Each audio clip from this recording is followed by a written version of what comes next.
ഓം നമോ ഭഗവതേ വാസുദേവായ. ഹരിമുരളീരവത്തിലേക്ക് എല്ലാവർക്കും സ്വാഗതം. നാരായണായ നമ നാരായണായ നമ നാരായണായ നമ നാരായണ നാരായണായ നമ നാരായണായ നമ നാരായണായ നമ നാരായണ. ഇന്ന് നമുക്ക് 7ഉം 8ഉം ശ്ലോകങ്ങൾ നോക്കാം. ശ്രീമന്നാരായണീയം ദശകം 31 ബലിദർപ്പശമനം. ശ്ലോകം 7.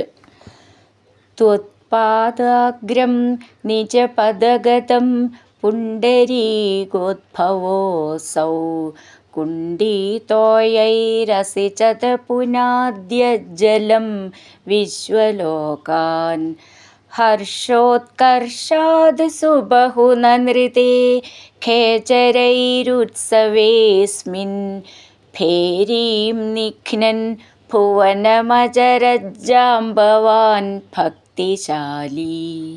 ഈ ശ്ലോകം എങ്ങനെ ചൊല്ലുകയെന്ന് നോക്കാം.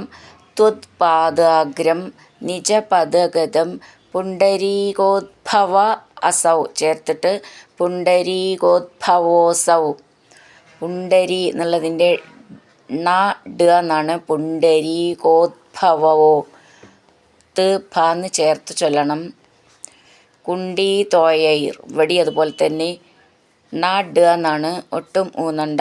കുണ്ഠിതോയൈർ കിണ്ടി കമണ്ടലു എന്നൊക്കെ അർത്ഥം വരുന്ന വാക്കാണത് കുണ്ടി എന്നുള്ളത്. അസിജത് അപുനാത് യത് ജലം ചേർത്തിട്ട് കുണ്ഠിതോയൈരസിജത പുനാദ്യജലം.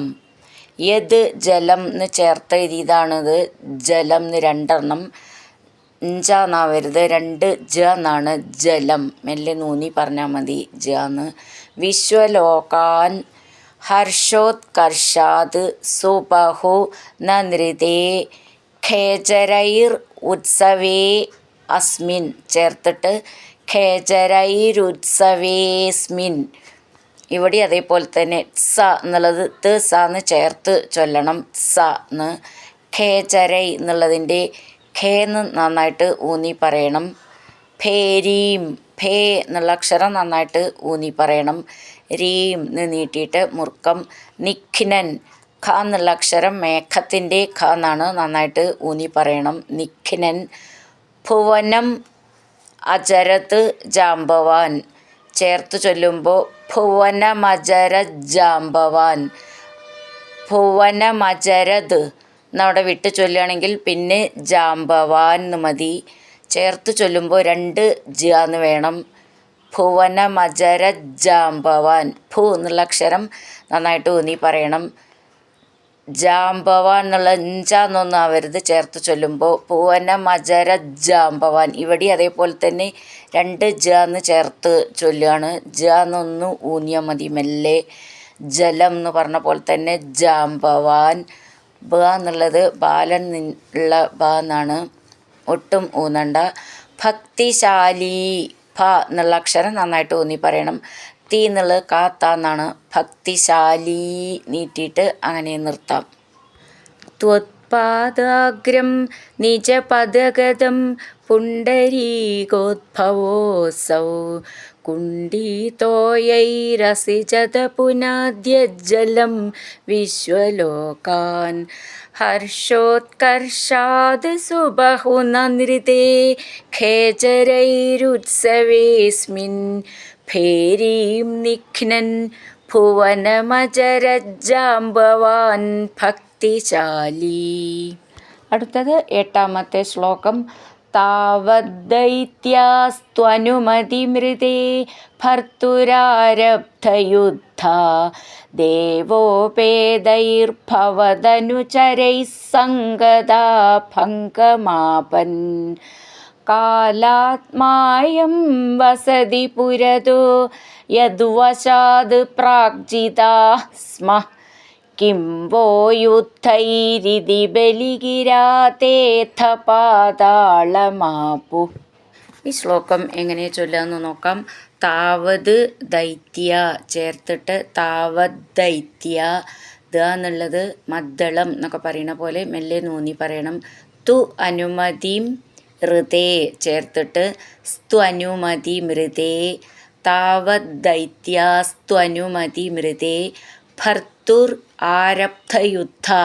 ഭർത്തുർ എന്നുള്ളതിൻ്റെ ഭാന്ന് നന്നായിട്ട് ഊന്നി പറയണം. ആരബ്ധയുദ്ധ ധാന്നും യുദ്ധ എന്നുള്ളതിൻ്റെ ധാന്നും നന്നായിട്ട് ഊന്നി പറയാനുള്ളതാണ്. ദേവ ഉപേതൈർ ദേവോപേതൈർ ഭവതനുചരൈ. അവിടെ വിസർഗം ചൊല്ലുകയാണെങ്കിൽ പിന്നെ സംഗത ഒരു സാന്ന് മതി. ചേർത്ത് ചൊല്ലുമ്പോൾ സാന്ന് ഡബിളായിട്ട് ചൊല്ലണം. ഭവതനുചരൈ സംഗത അങ്ങനെ ചൊല്ലണം. ഭാവ എന്നുള്ള അക്ഷരം നന്നായിട്ട് ഊന്നി പറയണം. ഭംഗം ആപൻ ഭംഗമാപൻ ഭ എന്നുള്ള അക്ഷരം ഊന്നി പറയണം. കാലാത്മാ അയം കാലാത്മായം മ ത് മാന്ന് ചേർത്ത് ചൊല്ലണത്. കാലാത്മായം വസതി പുരതോ യദ്വശാത് യദ്വശാത് യദ്വ എന്ന് പറയാൻ കഷ്ടമാണെങ്കിൽ യദ്വശാത് എന്ന് ചൊല്ലാം. പ്രാക്ജിതാ പ്രാക്ജിതാ അവിടെ വിസർഗം നീട്ടിയിട്ട് വിസർഗം പറയണം. സ്മ അവിടെയും വിസർഗം അങ്ങനെ നിർത്താനുള്ള വിസർഗം സ്മ അങ്ങനെ.